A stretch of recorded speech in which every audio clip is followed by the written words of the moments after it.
Deputy సీఎంగా జనసేన అధినేత Pithapuram MLA Konidela Pawan Kalyan బాధ్యతలు స్వీకరించారు. ఇందుకు సంబంధించిన అధికార పత్రాలపై ఆయన సంతకం చేశారు. దీంతో డిప్యూటీ సీఎంతో పాటు పంచాయతీరాజ్, గ్రామీణాభివృద్ధి, పర్యావరణ, అటవీ, శాస్త్ర సాంకేతిక శాఖల మంత్రిగా కూడా ఆయన బాధ్యతలు స్వీకరించినట్లయింది.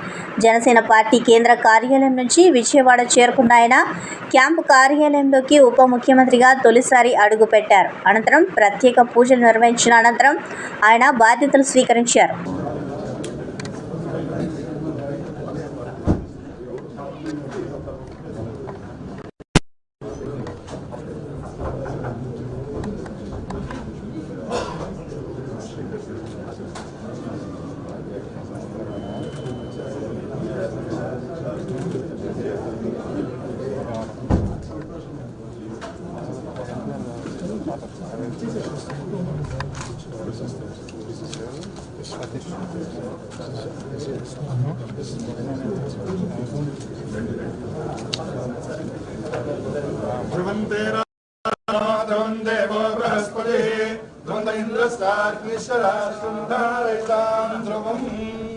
शतमानं भविष्याय पुरुषः शतेन्द्रियायुष्येन्द्रिये प्रतिष्ठति।